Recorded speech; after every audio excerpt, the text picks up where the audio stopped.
நீங்கள் பார்த்து கொண்டிருப்பது உங்கள் ஜாஷ்வா டிவி. சகல ஜனங்களுக்கும் நற்செய்தி.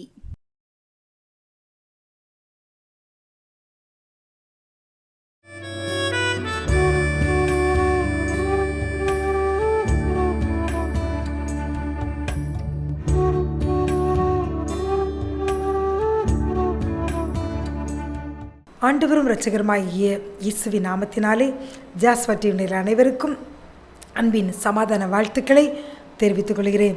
இந்த நாளிலும் தேவன் நம்மோடு பேசும்படியாக ஒரு நிமிடம் கண்களை மூடி ஜெபிப்போமா? அப்பா பிதாவையும் ஒத்தரிக்கிறோம். ஆண்டவரே தகப்பனே, இந்த நாளிலும் உங்கள் பிள்ளைகளோடு நீங்கள் பேச விரும்புகிற காரியத்தை ஆவியானவர் பேசுவீராக. என்னென்ன ஆலோசனைகள் நீங்கள் சொல்லுகிறீர்களோ அதெல்லாம் அவர்களுக்கு பிரயோஜனமாக இருக்கட்டும். வாழ்க்கையில் கடைபிடிக்க ஆவியானவர் கிருபை செய்வீராக. ஒவ்வொருவரையும் ஆசீர்வதியும். ஜெபங்கேளும் நல்ல பிதாவே. ஆமீன், ஆமீன், ஆமீன். இந்த நாள் கர்த்தர் உங்களுக்கு ஒரு ஆலோசனையாக சில காரியங்களை உங்களோடு பேச ஆசையாய் ஆவியானவர் வந்திருக்கிறார். அதற்கு ஆதார வசனமாக சங்கீதம் 34:8, கர்த்தர் நல்லவர் என்பதை ருசித்து பாருங்கள். கர்த்தர் நல்லவர் என்பதை ருசித்து பாருங்கள்.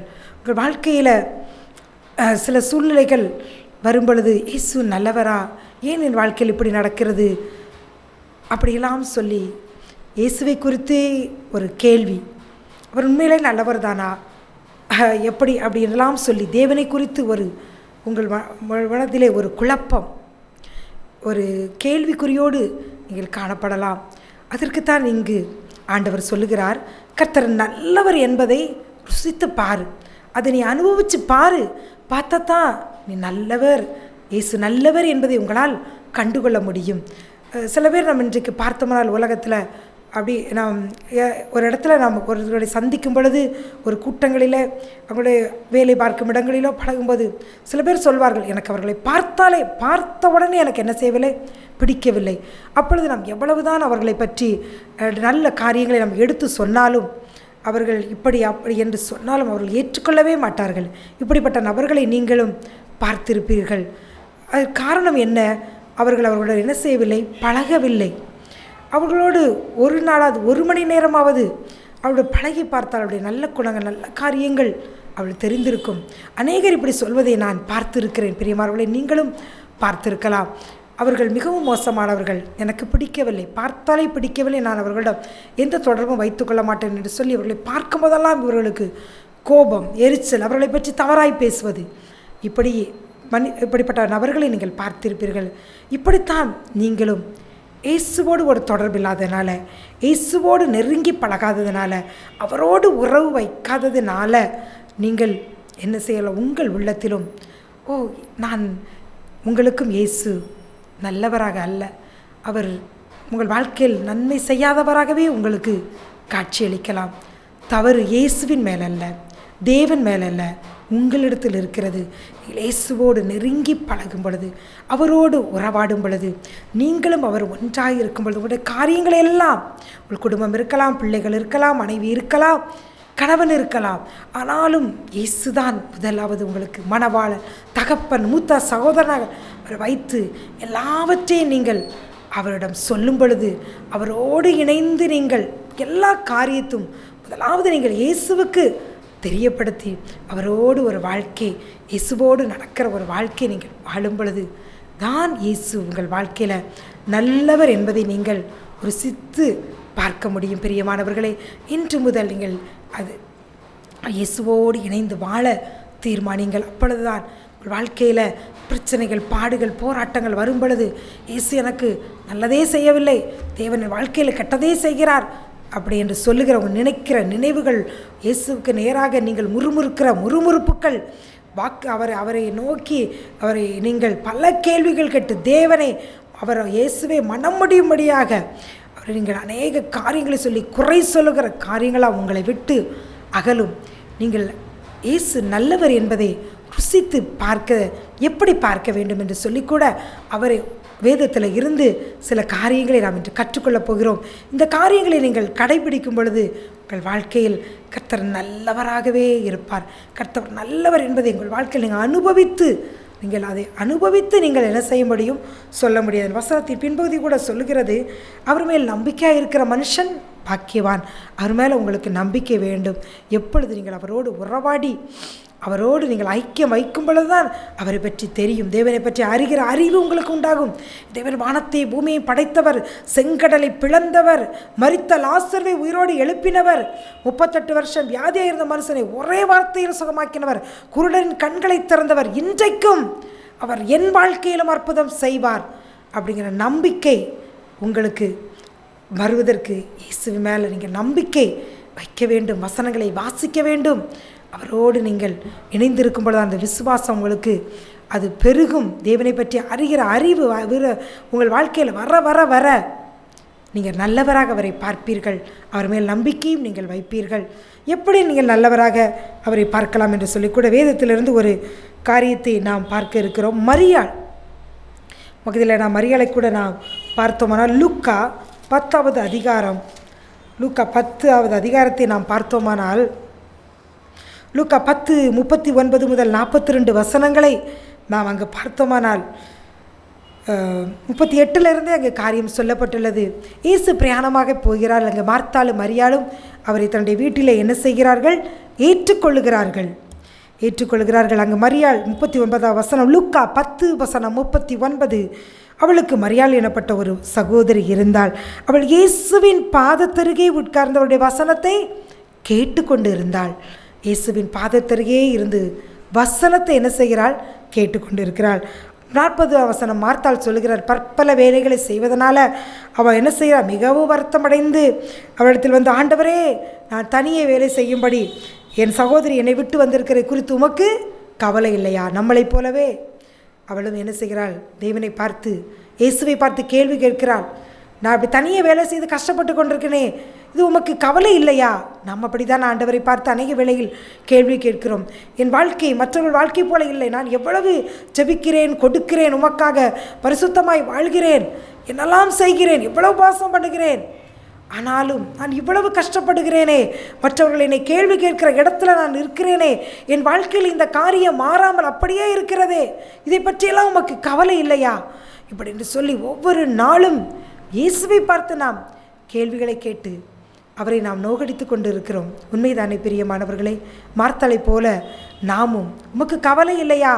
இயேசுவே, உமக்கு கவலை இல்லையா? என் பிள்ளை இப்படி இருக்கிறதை பார்த்து, நான் இப்படிப்பட்ட சூழ்நிலையில் கடந்து செல்வதை பார்த்து உமக்கு கவலை இல்லையா? கேட்கிறவர்களாக நாம் காணப்படுகிறோம். காரணம் என்ன? பற்பல வேலைகளை செய்வதில் வருத்தம். நாமும் அப்படித்தான். அப்படி செய்து விட்டால் என் மகன் திருந்தி விடுவானா? இப்படி செய்தால் என் மகள் திருந்தி விடுவாளா? இப்படிப்பட்ட காரியங்களை செய்தால் நான் வாழ்க்கையில் முன்னேற்றத்துக்கு வந்து விடலாமா? இப்படி சொல்லி பேசினால் இவர்களை நான் சரி கட்டி விடலாமா? இப்படியெல்லாம் செய்தால் நான் மேன்மையான இடத்துக்கு வந்து விடலாமா? நம்மளை என்ன செய்கிறோம்? அதற்காக பற்பல முயற்சிகளை எடுக்கிறோம். பிள்ளைகள் வாழ்க்கை உயர்வுக்கு, தொழில் முயற்சிக்கு, தொழில் விருத்திக்கு, இப்படி பல்வேறு காரியங்களை சுய சிந்தனையை சார்ந்து அநேக வேலைகளை நாம் செய்வதனால் நமக்கு என்ன வருகிறது? வருத்தம் வருகிறது. காரியம் நடைபெறவில்லை. நாம் இயேசுவை பார்த்து கேட்கிறோம், உமக்கு கவலை இல்லையா? அப்படின்னு செய்கிறோம். அப்படி என்று நாம் கேள்விகளை கேட்கிறோம். நாம் செய்ய வேண்டிய காரியம் என்ன? அங்கு பார்த்தோமானால் இயேசு சொல்லுகிறாள், இன்று உங்களுக்கும், பார்த்து கொண்டிருக்க உங்களுக்கும் இயேசு அவளுக்கு பிரயோத்திரமாக, மார்த்தாளே, மார்த்தாளே, நீ அநேக காரியங்களை குறித்து கவலைப்பட்டு கலங்குகிறாள். அநேக காரியங்களை குறித்து கலங்குகிறாள். இது எப்படி நடக்கும், அது எப்படி நடக்கும் என்று சொல்லி அநேக காரியம், அநேகம் என்று சொல்லப்பட்டுள்ளது. நீங்களும் கூட அநேக காரியத்தை குறித்து கவலைப்படுகிறீர்கள் அல்லவா? பிள்ளை படிப்பு என்னாகும்? அதற்கு பணம் கட்டுவது எப்படி? அவள் போகிற இடத்துல நன்றாக படித்து விடுவாளா? அவளுடைய இப்போ வேலை கிடைத்து விடுமா? நல்ல திருமணம் அமைந்து விடுமா? இந்த வீட்டை கட்டி முடித்து விடுவேனா? இப்படி வாங்கின கடனை முடித்து விடுவேனா? அநேக காரியங்களை குறித்து நாம் என்ன செய்கிறோம்? கவலைப்பட்டு கலங்குகிறோம். அதனால் தான் நம் வாழ்க்கையில் கர்த்தர் நல்லவராகவே நமக்கு தெரியவில்லை. அவரை பார்த்தே நாம் கேள்வி கேட்கிறோம், உமக்கு கவலை இல்லையா அப்படின்னு சொல்லி கேட்கிறோம். அதே இடத்தில் நீங்களும் இருக்கிறீர்களா? இயேசு உங்களுக்கு ஒரு ஆலோசனை சொல்லுகிறார். நீ எப்பொழுது கர்த்தர் நல்லவர் என்று நீங்கள் அறிந்து கொள்ள முடியும்? தேவையானது ஒன்றே. உங்களுக்கு தேவையானது ஒன்று தான். மரியாள் தன்னை விட்டுவிடப்படாத நல்ல பங்கை தெரிந்து கொண்டாள் என்று சொல்லி இயேசு சொல்லுகிறாள். என்ன பங்கு அது அப்படி என்று பார்த்தோமானால், இயேசுவின் வசனம் 39, இயேசுவின் பாதத்தருகே உட்கார்ந்து அவருடைய வசனத்தை கேட்டுக்கொண்டே இருந்தாள். அதுதான் இதுதான் உன் வாழ்க்கையிலும் தேவையான ஒன்று. எல்லாவற்றுக்கும் கவலைப்படுவதே, எல்லாவற்றுக்கும் அந்த காரியங்களை முடித்துவிட எடுக்கிற மாம்சீகமான முயற்சிகளை எல்லாம் விட்டுவிட்டு தேவையானது ஒன்றே, அவர் வசனத்தை அவர் பாதத்தில் நல்ல பங்காக இயேசுவை தெரிந்து கொண்டு, இயேசுவை தெரிந்து கொள்ள வேண்டும். இயேசு போதும், இயேசு செய்வார், இயேசு நடத்துவார், இயேசு எல்லாவற்றையும் வாழ்க்கையில் செய்து முடிப்பார், எனக்காக யாவையும் செய்து முடிப்பார் என்று சொல்லி நம்பிக்கையோடு தேவையானது ஒன்று இயேசு தான். இயேசுவாகிய நல்ல பங்கை நீங்கள் தெரிந்து கொண்டு நீங்கள் என்ன செய்ய வேண்டும்? அவர் பாதத்தருகே உட்கார்ந்து ஒவ்வொரு நாளும் இயேசுவை நோக்கி கடந்து சென்றவர் பாதத்தில் உட்கார்ந்து, அப்பா உங்கள் பிள்ளை வந்திருக்கிறானப்பா, உங்களை ஆராதிக்க வந்திருக்கிறானப்பா, என்னுடைய உங்களை நேசிக்க வந்திருக்கிறானப்பா, உம்மை வாழ்த்த வணங்க வந்திருக்கிறோம் என்று சொல்லி அவர் பாதத்தில் சாஷ்டாங்கமாய் விழுந்து ஒவ்வொரு நாளும் அவருக்கு அப்பா குட் மார்னிங், உங்களுக்கு வணக்கம், வாழ்த்துதல் என்று சொல்லி அவர் பாதத்தில் விழுந்து சாஷ்டாங்கமாய் வணங்கி புதிய பாடல்களை பாடி பாடி பாடி இயேசுவை உயர்த்தி உயர்த்தி உயர்த்தி அடுத்ததாக வேதத்தை வாசித்து இயேசுவோடு பேசி வசனத்தில் நீங்கள் சரி செய்யப்பட வேண்டிய காரியங்கள் இருக்குமானால், இயேசுவே என் உள்ளத்தில் இப்படிப்பட்ட காரியங்கள் இருக்கிறதே, என்னை மன்னியும், அப்படிப்பட்ட காரிய வசனத்தை உங்கள் வாழ்க்கையோடு ஒப்பிட்டு ஒப்பிட்டு இயேசு சொல்கிற காரியங்களே, பிரியமில்லாத காரியங்களை விலக்கிவிட்டு அதுக்கெல்லாம் கீழ்ப்படிந்து கண்ணீர் சிந்தி இயேசுவின் பாதத்தில் உட்கார்ந்து, இந்த நாள் எப்படி இருக்கும் ஆண்டவரே, ஆசீர்வதிங்க, நான் யாருக்கு இந்த வசனங்களை சொல்ல வேண்டும், சரியானவரை காட்டுங்க, நரகத்தின் பிடியிலிருந்து ஒரு ஆத்மாவை நான் விடுவிக்க வேண்டும், எத்தனை உடைக்கப்பட்ட நொறுக்கப்பட்ட குடும்பங்கள் இருக்கிறது, அதற்கு இந்த வசனத்தை நான் கொண்டு செல்ல வேண்டும், இயேசுவே நான் உம்மை கொண்டு செல்ல வேண்டும் என்று சொல்லி ஆசையாக இவர் பாதத்தில் உட்காரும் பொழுது உங்களுக்கு பிரச்சனைகள் உண்டுதான்.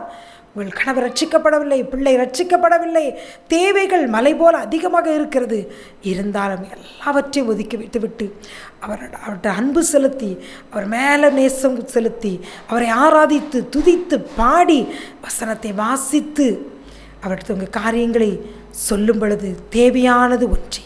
இப்படித்தான் நீங்கள் நல்ல பங்காகிய இயேசுவை தெரிந்து கொண்டு அவர் பாதத்தில் உட்கார்ந்து பேசுங்கப்பா, என்ன சொல்லுகிறீங்க வாழ்க்கையில் அப்படின்னு சொல்லி நீங்கள் பாதத்தில் அமர்ந்து அவர் வசனத்தை ஆசையாய் வாசிக்கும் பொழுது, இது ஜீவனுள்ள வார்த்தை, இந்த வார்த்தையிலிருந்து இயேசு உங்களோடு அவர் என்ன செய்வார்?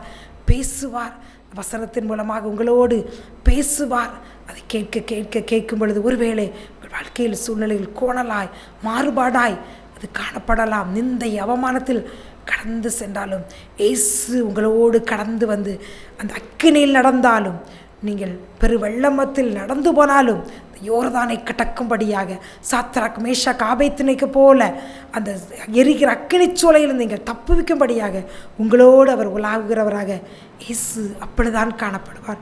அப்பொழுது நீங்கள் சொல்லலாம், கர்த்தர் நல்லவர், என் வாழ்க்கையில் நல்லவர் அப்படின்ட்டு சொல்லலாம். இங்கு மரியாள் தேவையானது ஒன்று, அதை தெரிந்து கொண்டால் அநேக காரியத்தை குறித்து அவள் கவலைப்படவில்லை. அவள் வாழ்க்கையில் நாம் பின்பதாக பார்த்தால் அவள் பாவியான ஸ்திரீ என்ற அங்கே வசனத்தில் போடப்பட்டுள்ளது.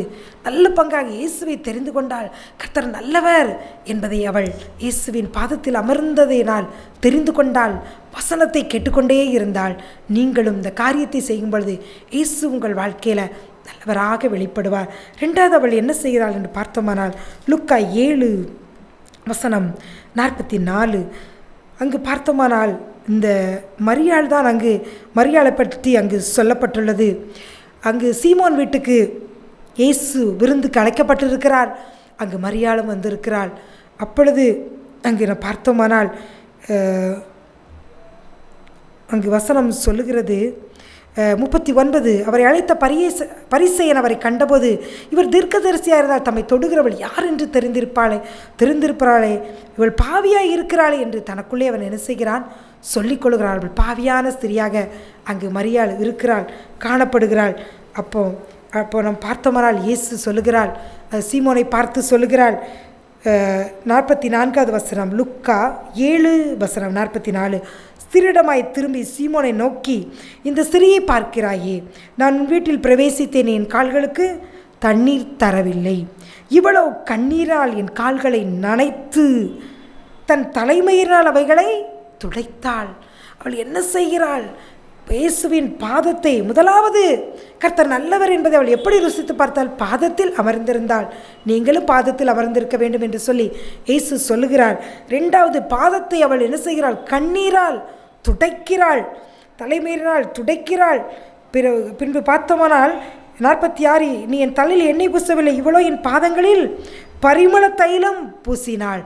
நாம் மற்ற நற்செய்தி நிருபங்கள் நாம் பார்த்தோமானால் விசேஷத்தில் நான் பார்க்கும் பொழுது அவள் என்ன செய்கிறாள்? வெள்ளைக்கல் பரணியை கொண்டு வந்து அது விலையேறப்பட்டதை உடைத்து இயேசுவின் சிரசின் மேல் என்ன செய்கிறாள்? ஊற்றுகிறாள். பாதத்தை கண்ணீரால் துடைக்கிறாள். அவள் என்ன செய்திருப்பாள்? ஒவ்வொரு பாவங்களாக சொல்லி சொல்லி சொல்லி சொல்லி அவள் என்ன செய்திருப்பாள்? இயேசுவிட்ட மன்னிப்பு கேட்டிருப்பாள். பாதத்தை கண்ணீரால் தலைமயிரால் துடைத்து கொண்டே இருக்கிறாள். அதே போல பிரியமானவர்களே, நீங்களும் இயேசுவின் பாதத்தை ஒவ்வொரு நாளும் கண்ணீரால், அவர் அன்பை எண்ணி உங்களுக்காக ரத்தம் சிந்தினாரே, அடிக்கப்பட்டாரே, நொறுக்கப்பட்டாரே, உடைக்கப்பட்டாரே, நிந்தை அவமானங்களை சகித்தாரே சிலுவையில், அதை எண்ணி கண்ணீரால் பாவியாகிய நமக்காக அவர் விலையேறப்பட்ட அன்பு நம்ம மேலே வைத்ததினால அவர் நமக்காக மரித்தாரே, அடிக்கப்பட்டாரே, சத்தமிடாத ஆட்டுக்குட்டியை போல இருந்தார். எத்தனை ஏளனமான வார்த்தைகள் அவர் நோக்கி வந்த பொழுது எல்லாவற்றையும் உங்களுக்காக எனக்காக அவர் சகித்தாரே. அந்த அன்பை எண்ணி, ஏசப்பா பாவியாக என் மேல் கிருபையாயிரும் என்று சொல்லி ஒவ்வொரு நாளும் கல்வாரி அன்பினால் நிறையப்பட்டு அவர் பாதத்தை கண்ணீரால் துடைத்து விலையேறப்பட்ட நேரத்தை, விலையேறப்பட்ட உங்களுக்குள்ள திறமைகள், தாளந்துகள், படிப்பு, பணம் அத்தனையும் இயேசுவுக்காக அவருக்காக நீங்கள் செலுத்தி அவரோடு நீங்கள் இணைந்து கொள்ளும் பொழுது நீங்களும் கர்த்தர் நல்லவர் என்பதை ருசித்து நீங்கள் பார்க்க முடியும். கர்த்தர் நல்லவர் என்பதை நீங்கள் ருசித்து பார்க்க வேண்டுமானால் முதலாவது பாதத்தில் அமர்ந்திருங்கள். இரண்டாவது, இயேசுவின் பாதத்தை கண்ணீரால் நீங்கள் துடைக்க வேண்டும் என்று சொல்லி இயேசு இந்த ஆலோசனை சொல்கிறார். ஒரு வயதான தாயார், அவர்களுக்கு 70 வயதாகிறது. அந்த தாயார் கிராமத்தில் ஒரு சின்ன தேவாலயம் இருக்கிறது. சிறிய குடும்பங்கள் தான், சில குடும்பங்கள் தான் அங்கே இயேசுவை அறிந்து கொண்டவர்களாக இருக்கிறார்கள். இவர்கள் அந்த ஆலயத்தில் அவர்கள் போன நாள் முதல் அவர்கள் வாலிப வயதிலே இயேசுவை நண்பதாக உறுதியாய் பற்றி கொண்டவர்கள், இயேசுவின் மேலே அன்பாய் இருக்கிறவர்கள். இவர்கள் அந்த ஆலயத்தில் பொறுப்பை எடுத்துக்கொண்டு அங்கு கோயில் பணிவிடைகளை செய்வதிலிருந்து அது எல்லா வருகிற ஊழியர்களுக்கு எல்லா காரியங்களையும் செய்வதில் உபசரிப்பதை எல்லாவற்றையும் செய்ததை அவர்கள் செய்து கொண்டே வந்தார்கள். ஆனால் அவர்கள் வாழ்க்கையில் ஒரு சுகமான காரியம், அவளுக்கு ஒரு 2 பிள்ளைகள், ஒரு பெண் குழந்தை. அவள் சற்று மன வளர்ச்சி குன்றியவள். அவள் நிமித்தம் அவளுக்கு பாடுகள், பிரச்சனைகள் ஏராளம் உண்டு. அவள் இரவில் தூங்குவது கிடையாது. பல தொந்தரவுகள் அவளை செய்து கொண்டிருந்தாள். வயது 70 ஆகிறது அந்த தாயாருக்கு. ஒரு நாள் அவர்களும் ஒரு ஊழியருமாய் இணைந்து ஜெபிக்கும் பொழுது அவள் அதிகாலையில் 2 மணிக்கே சேவல் கூவதை கேட்டு எழுந்து விடுவாளா. 2:30 மணியானாலும் 3 மணியானால் எழும்பி அந்த சேவல் கத்தும் பொழுது இவளும் அது கூட சேர்ந்து ஓ என்று அலறுவாளா, ஆ என்று கத்துவாளா, முடியை பீத்து கொள்வாளா, நிப்பாட்டவே மாட்டாளாம், கத்திக்கொண்டே இருப்பாளா, தூங்குவது கிடையாது. இந்த தாயாரையும் வேதனைப்படுத்தி கொண்டிருந்தாள். இதற்காக அவர்கள் இருவரும் இணைந்து ஜெபித்த பொழுது தேவன் அந்த காரியத்திலிருந்து அந்த மகளுக்கு விடுதலையை கொடுத்தார். இப்போதெல்லாம் அவள் அந்த சேவல் குவினாலும் சரி, கோழி அந்த சத்தத்தை கேட்டாலும் அவள் கத்துவது கிடையாது. அவள் அமைதியாக இரவிலே தூங்குகிறாள். இதை சாட்சி சொல்வதற்காக அந்த தாயார் அந்த ஊழியருடைய ஜெப அறைக்கு அங்கு வந்து 70 வயதாகிறது, நடக்க பலவீனம், கண்களில் பார்வை குறைபாடு, மிகுந்த பலவீனப்பட்டவர்கள் அங்கு அவர்கள் என்ன செய்கிறாள்? இயேசுவின் அன்பை எண்ணி அவர்கள் என்ன செய்கிறார்கள்? வந்து சாட்சி சொல்கிறார்கள். மகளுக்கு வாழ்க்கையில் இயேசு இப்படி அவள் கத்தி கொண்டு இருந்தாள். இயேசு நானும் அந்த ஊழியரை ஜெபித்தபொழுது ஜெபத்தை கேட்டு அற்புதம் செய்தார் என்று சொல்லி அங்கு சாட்சி சொல்கிறார்கள். அது பார்த்த எங்களையெல்லாம் மிகவும் வியக்க வைத்தது. அவளுடைய சூழ்நிலை எவ்வளவு மோசமாக இருக்கிறது. இன்றைக்கு அவர்களுக்கு பலவீனம், மகளின் பலவீனங்கள் மாறாத சூழ்நிலை இருந்தாலும் இந்த ஒரு காரியத்திலிருந்து தேவன் என் மகளுக்கு விடுதலை கொடுத்து இப்படி இரவில் இருந்து நன்றதாக தூங்குகிறாள், நானும் தூங்க முடிகிறது, இயேசு என் மகளுக்கு விடுதலை கொடுத்தார் என்று சொல்லி இயேசுவை நல்லவராக உங்கள் சூழ்நிலையை நீங்கள் ஒரு விஷயம் நினைத்து பாருங்கள். இப்படிப்பட்டவர்களை நீங்கள் உலகத்தில் பார்த்து கொண்டு இருக்கிறீர்கள். எந்த சூழ்நிலையிலும் இப்படிப்பட்ட ஒரு சூழ்நிலை தேவன் விடுதலை கொடுத்தார் என்று சொல்லி தாயார் மகிழ்ச்சியாக இந்த கிராமத்தில் இருந்து 1 மணி நேரம் டிராவல் பண்ணி வந்து சாட்சி சொல்லிவிட்டு சந்தோஷமாக அவர்கள் கடந்து செல்கிறார்கள். பிரியமானவர்களே, ஒவ்வொரு நாளும் அவர்களும் பாதத்தில் அமர்ந்திருக்கிறார்கள், பாதத்தை கண்ணீரால் துடைக்கிறார்கள். அதான் அவர்கள் வாழ்க்கையில் இப்படிப்பட்ட சூழ்நிலை இருந்தால் கர்த்தர் நல்லவராகவே தெரிகிறார். நீங்களும் பாதத்தை கண்ணீரால் துடைக்கும் பொழுது இயேசு நல்லவராக தெரிவார். அடுத்து ஒரே ஒரு காரியத்தை பார்த்து முடிப்போம். இந்த மரியாள் பாசத்துக்குரியவரை காண அதிகாலையிலே விரைந்து ஓடுகிறாள்.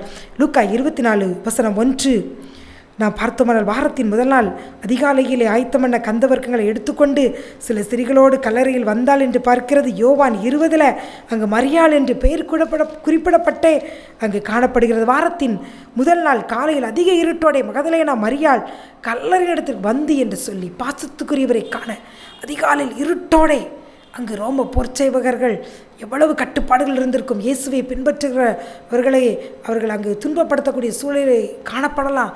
அதையெல்லாம் அவள் கண்டுகொள்ளவில்லை. இருட்டோட ஒரு பெண்ணாக இருந்தாலும் ஓடி வருகிறாள், பாசத்துக்குரியவரை காண ஓடி வருகிறாள். இதே போல தான் பிரியமான உங்களுக்கும் ஒருவேளை நீங்கள் மாத்திரம் உங்கள் குடும்பத்தில் இயேசுவை அறிந்தவர்களாக இருக்கலாம், கட்டுப்பாடுகள் இருக்கலாம், எல்லா சூழ்நிலைகள் மோசமாக காணப்படலாம்.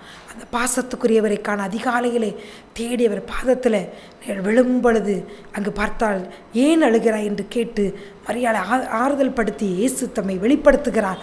அது அப்பொழுது அவளுக்கு எப்படி தெரிந்திருக்கும், கர்த்தர் நல்லவர் அப்படி என்று மரியாள் ருசித்து பார்த்ததினால்தான் அதிகாலையிலே வருகிறாள். அங்கு நல்லவராகவே இயேசுவை காண்கிறார். முதலாவது காணும் பாக்கியத்தை அவள் பெற்றுக்கொள்கிறார். பிரியமானவர்களே, நீங்களும் பாதத்தில் அமர்ந்திருங்கள். பாதத்தை, இயேசுவின் பாதத்தை கண்ணீரால் துடையுங்கள். பாசத்துக்குரிய இயேசுவை காண அதிகாலையிலே ஓடோடி சென்றவர் சமூகத்தில் அமர்ந்திருங்கள். அப்பொழுதுதான் கர்த்தர் நல்லவர் என்பதை நீங்கள் ருசித்து பார்க்க முடியும். பல நன்மைகளை இயேசுவின் கரத்திலிருந்து நீங்கள் பெற்றுக்கொள்வீர்கள். உங்களுக்காக ஜெபிக்கட்டுமா? அப்பா பிதாவே, உம்மை துதிக்கிறோம் ஆண்டவரே, சோத்தரிக்கிறோம் அப்பா. ஆண்டவரே, சூழ்நிலைகள் மோசமான நிமித்தம் தேவனுக்கு கவலை இல்லை என் வாழ்க்கையில் என்று சொல்லி கொண்டு இருக்கிற வாழ்க்கையில் என்னென்ன காரியங்களை நீங்கள் செய்ய வேண்டும் என்று சொல்லி ஆலோசனை கொடுத்திருக்கிறீங்களப்பா. தேவையானது ஒன்று, இயேசுவை இவர்கள் பிடித்துக் கொள்ளட்டும். இரட்சகராகிய உம்மை ஆசீர்வதிக்கிற உம்மை இவர்கள் பிடித்துக் கொள்ளட்டும். உங்கள் பாதத்தில் இருக்கட்டும் ஆண்டவரே. உம்மை காண ஓடி வரும்படியாக அந்த அன்பின் ஆவியை ஒருவர்கள் ஊற்றுவீராக. உள்ளங்களில் இல்லங்களை மகிழ்ச்சி உண்டாகட்டும். திருமண தடைகள் விலகட்டும். குழந்தை பாக்கியங்கள் உண்டாகட்டும். நன்மையினாலும் கிருபையினாலும் ஒவ்வொருவரை நிரப்பி இயேசுவின் நாமத்தினாலே பிள்ளைகளை ஆசீர்வதித்து ஜெபிக்கிறோம். ஜெபங்களும் நல்ல பிதாவே. ஆமீன், ஆமீன், ஆமீன்.